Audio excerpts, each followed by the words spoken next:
Hello, everyone. I'm Aaron's mother. Yeah lah. Okay. The moment Oh, love gone already. Okay. Gone. Okay. Listen. Okay. You want to record, you want to talk to me or you talk to someone else? Don't make me laugh. Nah, you see, Stop if we lah. laugh. Yeah. Mic test, 1, 2, 3. Alright, me, you try? Micro testing. 1, 2, 3.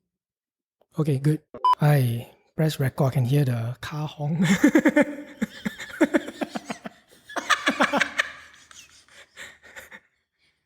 The day I press record, Allah! Later on the record, always smile, always laugh to siao me. Okay. Hello everyone. Welcome back to another episode of Low High Trips. Today, we have a very special guest with us. Long awaited, highly anticipated. Welcome to Low High Trips, Mummy. Yay! Hello, everyone. I'm Aaron's mother. Yes, the lady that gave birth to me 20 plus years ago. But yeah, so right before we press record, we were talking about Adrian, right? And that was something that I'm always very curious about.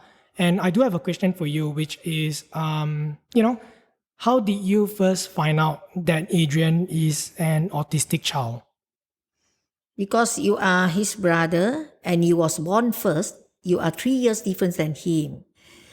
That is why that's a difference when I raise him up and you is totally different. You see, when we diagnosed Adrian, when you already at the age of 3, so we found out that you are his mother, and I mean what we teach you, you can learn fast. For him, he at the age of 7 to 8 months, he got no response. He got no speech. Response like when you imagine when any child you call his name at this age, he will turn to you, right? But he doesn't. Even when we clap, he won't turn his head to you. So that's the difference. So that was like the first sign that you and daddy felt like something was not too normal about this child, right? Correct. And where did you go from there to understand that he's an autistic child? Or is there even autism as a concept back then?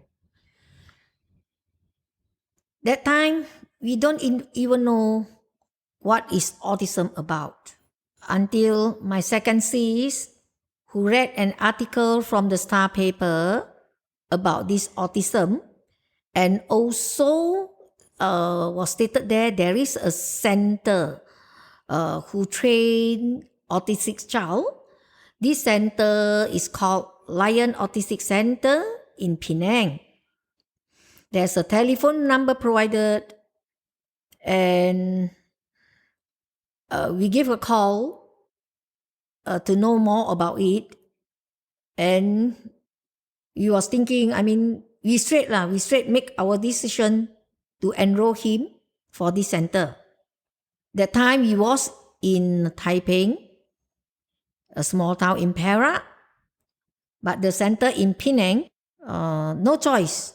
Because of him, we travel to and fro 3 hours for him to only attend 1 hour plus session. Basically, the travel was close to double, probably more than double Correct. of the class session itself. And that is how often? It's weekly. Actually, they have more classes. There are more classes on. But because of we stay so far away, we only go for this 1 plus session that is only 1-to-1. So for a year or more, we travel, end up, we decided to move to Penang to train it up.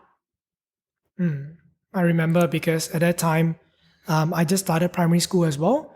And before completing the first year of my primary school, I remember that we made the decision, as in we, as in you and daddy, obviously, that we are moving to Penang. So I had to, leave my previous school, St. George's. Yes, That yes, was St. the George, yes. Taiping pronunciation, St. George's, to move to Penang. But you mentioned this center have like one-to-one class, right? This autistic center, Yep. learning center. Yep. After moving to Penang, like what kind of classes did you sign him up for? Was it more? I'm assuming it's going to be more than once weekly since we moved to Penang.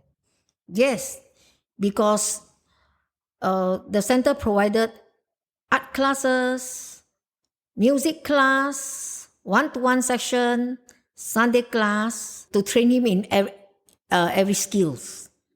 Life skills, Yeah. independent skills. Independent skill, life skills. To even teach him concepts, right? You told me that to teach things like how to button your shirt, how to zip your pants, how to recognize money, something like that. The concept of money. Correct. As I can say, it shows results. Send him to this center. From there, he learned how to button his shirt, how to zip his pants, even how to drink from straw, writing, counting, daily skills like brushing. Basic life skills. Yeah, like brushing his teeth. From there he learned. So there is a result. I'm very, very happy. I make that decision to send him to this Lion Autistic Center. Yeah, and of course, in hindsight, it was a very wise decision because I know that back then Adrian was a very different person compared to the Adrian right now. I think the Adrian right now is very mature. He's very in control, or in a word, he's very quiet. Translation, he's very like a good boy lah. He's a good boy. Would you say so? Yes, thanks God. It shows result, and I'm happy that I'm happy for him, also happy for all of us. So luckily, I made the decision to send him early. That is, when we want to start, we should start him early. So because of he got the training there, year by years, it shows improvement on him. And you see, we can bring him out everywhere, even to overseas. He been To travel. and I can say that I'm not afraid to train him with everything. He take flight, he take cruise, he take train, he take the boat, Even bus, I remember. bus, of course, LRT, monorail, cable car. Everything he is Everything open to. he already open to it, and he can adapt to all this. I think right now Adrian is very different. He's way more open and adaptable. Back then, he was a person of routine. I remember one incident. We always drive from, say, Taiping to Penang, correct? Correct. And would you like to share the story if we take a different road? Correct. That is the point from an autistic child, you see. He cannot change routine, right? When from our house, we try to turn right. Every time you need to turn right. Once you turn to the left, you go the other way, and he will keep screaming, shouting in Throwing the car. tantrum. Throwing tantrum. So it's very hard to control him back then. See? Basically, he'll get triggered. Correct. And then he'll start going into his, his behaviors. Yeah. And he'll try to cope. By the time I can say that he is totally on his own world. In his own world. In his own world. So now, age by age, he is growing bigger. All this already gone. All his All previous his behaviors, previous habits. behavior, yes, already gone. So can say thanks God and happy for him, happy for us as well. Even though he still don't have speech, but until now he still can't express himself if he got pain or what. Yeah. It's a shame. It's a pity. It's a pity lah. But the thing, I feel happy that he got these tantrums. Yeah, he can adapt to all this lah. Even though if you bring him out and all type of food lah, also he can take. No juicy. And I have one question that popped into my mind, which is when you first found out that Adrian is an autistic child, how did that make you feel? Of course, as a parents, we feel sad lah. See, because when before that I will know about what is it about autism, right? So after that, I read to get know more about autism. I read to many articles. It is no cure, no medicine, no cure. What we can do is try to train him physically, hands on. Life skills again. Yeah, life skill as much as possible. Training to be as normal as he can be. That's the only thing that we know about autism. So, you know, have to accept lah. Have to accept because it's God gifted, okay? We accept it. We accept it. And I think you told me as well there is no point being sad, right? True. Anything happen, you have to find a solution how to solve it instead of you crying every day. Nothing will improve, nothing will show. If you cry, you will sit and cry and keep worried. I think I'm that kind of a person that anything happen to me, I don't think like I will keep on worry too much. Don't say me I got no sense. We quickly need to find a solution how to solve it. That's the only way, right? Yeah, I mean, that is very true. I think like the older I get, the more mature I become, I realize that dwelling upon problems, worries, and just future obstacles, a waste of mental energy, a waste of resources, and no point sometimes worrying about those things. It doesn't bring any solution. It doesn't make things better. In fact, it makes things worse, and you're wasting your time as well by not thinking how you're gonna cope with it, by not thinking about how you're gonna go about it or even resolve it. Yeah. That is why we need to stay strong. I always tell myself, stay strong. Even I got a special child like him, like this. Life move on. The only thing is, I always tell myself, stay strong lah. Always stay strong, physically, mentally. I think you're very strong, in every aspect of yourself. Yes, I have to. Yeah, I think the both of us were thrown in positions where we were not allowed to not be strong. I Correct. think growing up with an autistic child, and of course you raising an autistic child, we had to take on more responsibilities than we normally would have. And through that, obviously, you learn to be more resilient, you learn to be more, I guess, mentally tough, I would say. And also patience, you see. Correct. Patience. I've learned to be patient with this kid. Have to. It is not easy, From small, you got to taking care of this autistic child. He will mess things up. He will show tantrum. He will jump. He will scream. And toilet train him. We can't go out. Right. 100% we can't Cannot go out. go out. Cannot bring him out.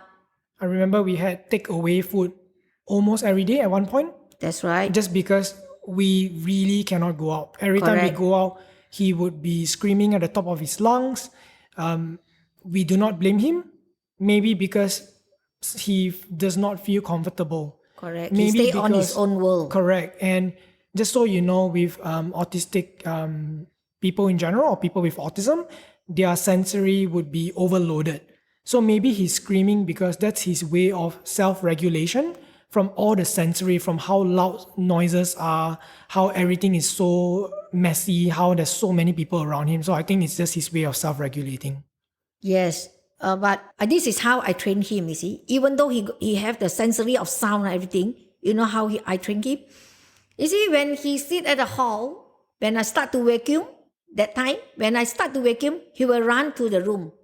He doesn't like that sound. But This is how I train him. I ask him to sit, cannot go to the room, and I start the vacuum right in front of him until he can accept it. So do hair dryer.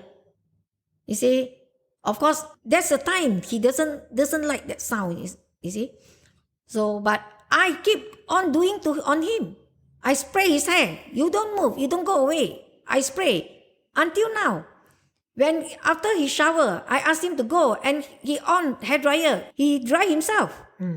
Very major character development and lesson learned from not being able to handle the sound to actually drying his own hair. Right. Which is very shocking to me actually. Yes. Yeah, I mean, so it really sounds like your approach with Adrian. Of course, we are not saying that this is the approach with all people with autism out there, but with Adrian, I feel like you really know him the best. Of course, I feel like you really know what he wants, what he needs, and what is really required for Adrian to continue growing as a child or even a man. Of course, as what I said, that is not easy from the beginning. I got to put on many efforts, sacrifices, pay attention to him. That's how I taking care of him. I feel like you definitely paid most of your attention on Adrian instead of yourself. Instead of you too. Yeah, instead of me too. I'm so lucky. You are so independent and you are so understanding. As a brother to an autistic, to an autistic brother, so that I don't, even though you are so understanding, I don't have to pay more attention to you. I feel like, I have been thinking a lot about my journey as Adrian's brother. I feel like I've been thinking about it my whole life, actually. I've been to many therapy sessions just to talk about it, unpack it, just to understand what happened, understand what's happening as well, and how that has affected me. And, I sometimes feel like I was not the best brother for Adrian, sometimes. Because when I was a teenager, when I was in middle school or high school, I think when puberty hit especially, my emotions were very very uncontrollable, unpredictable. Correct. I was a growing boy, We feel that also because it's totally, different from people. You see, if you got a normal brothers, you all can talk, you all can discuss anything together, right? Yeah, with Adrian's presence, sometimes it was so difficult for me to even do things that I need to do. For example, I cannot study. I tried studying, but because at that time Adrian had the habit of making loud noises, of sometimes screaming out of nowhere without even throwing a tantrum. That's just his habit, daily habit. And I think that has really affected my adolescent years or me growing up, puberty years. But, instead of focusing on myself, I actually want to ask you something as well, which is we mentioned sacrifice earlier, right? Right. What are some of the major sacrifices that you have made as a mom and as a person when Adrian is formally diagnosed as an autistic child? Of course, accept it lah. Accept it with open heart. When we first diagnosed him as a special child, that time I was working. So the big sacrifices I did was I quit my job. You see, I quit my job and full time taking care of him. It became your new job. It became my new job. Full-time job, yep. It's really tough. It's really tough. Because when I moved to Penang, with you and him, I got to taking care. No one else. No helpers. No mother-in-law to help out. You see? How do I make my grocery? How do I buy food? Luckily, I got you. You are so independent, even though you're at your age. That time was only standard 2 or 3. I get you to look after him so that I can go and do some grocery shop and buy some foods. So luckily, you are so understanding. Yeah, I think growing up, with Adrian as an autistic child, there is no doubt that there are many situations where I always have to put my needs away or to the side in order to prioritize and to focus on Adrian's needs, because obviously Adrian is a special child and he's not able to fend for himself. So I do not regret at all any of the past situations that I was in. You know, in fact, I'm actually quite grateful because I feel like in those situations, I learned to be more responsible, I learned to be more understanding, and I learned to empathize how this person thinks, how this person does things. And that really shaped my personality today, actually, in, yeah, just not jumping to conclusion, not like completely like, oh, why must I do this, why, just questioning everything, but to understand there are some things that are required. Actually, we cannot change him. I mean, as what Chinese say, a snake cannot turn to a dragon, right? A snake cannot turn to a dragon. That is why I accept it. I accept. As long as I put my effort, I do my best to train him as best as he can. So I'm very happy With the result. with the result. And I think also, all of us, as in our family, really need to give you credits as well. That I think that obviously speaking, you are Adrian's primary caretaker, as I'm also a little bit mindful of time because we are about to start getting ready for dinner, as we are waiting for daddy to come back. I'm just wondering as well, before we conclude this episode, what is your favorite memory of Adrian? I can remember very well, and this keep in my mind, that the first year he attend standard 1 primary school, 7 years old? at the age of 7 years old, he was awarded awarded as the most cleanliness, the most tidiness student for this group of special kids. Are you proud of him for being awarded something that you're so prideful about? I think that, you're very particular when it comes to hygiene, Right? cleanliness, and tidiness. I think that is one episode that I can talk to you about as well. But yeah, you proud of him? Of course, I'm proud of him because the first year he was selected, right? First year he was selected. Yeah, although he is a special kid, but the way we train him, he will dress up very neatly. He don't always mess his shirt, and he can zip his pants, tuck in his shirt. That's what we train him. He applied, and this is the result. I completely agree with you. We're all very proud of you, Adrian. And once again, right before I conclude this episode, is there any message that you would like to send to your second sis, which is GE? Yeah, would like to thanks my second sis, the one who found out the article about this autism.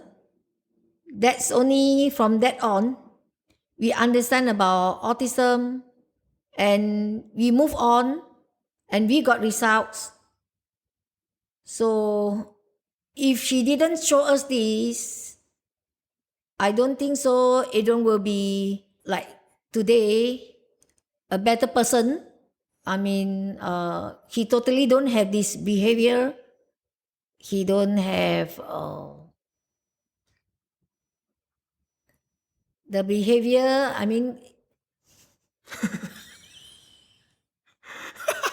Why you talk to this still?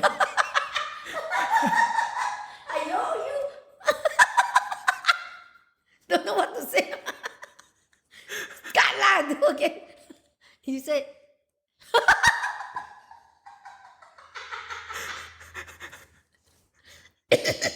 So before we end this conversation, I would like to thank my second sis for showing me the article about autism. Without this, we wouldn't have started knowing more about autism, and we wouldn't have started our journey the way to train Adrian up To be the man he to is be today. the man as today. It's absolutely mind-blowing that just a couple of decades ago, the concept of autism was borderline non-existent in Malaysia, which is absolutely shocking to me. But with that, I just want to thank you all for listening. And thank you, Mami, for being a very wonderful guest on this podcast, even though when I edit, I maybe have to spend a few hours editing. So thank you all for listening. Stay high, stay low, stay safe. This is Aaron. This is Dorothy, Aaron's And- mom. Yes.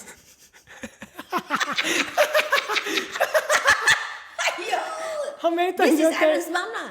Then what? No, is it- This is Dorothy. And I say myself, no one know I'm Dorothy. What? All right, and stay safe. Bye-bye. Want to say I'm Dorothy or not? This Hi, is Annie. this is Aaron's mom. Would like to end this conversation. Thanks for listening, everyone. Stay safe. Bye bye. Good job. Hello, Adrian. What is your name? Can you talk into the mic, please? What is your name? How old are you? Good boy. Why are you drinking? What are you drinking? What are you drinking? Tell Coco, what are you drinking? What's that? What's that? Milk tea? Do you like it? Is it good? Okay, good boy.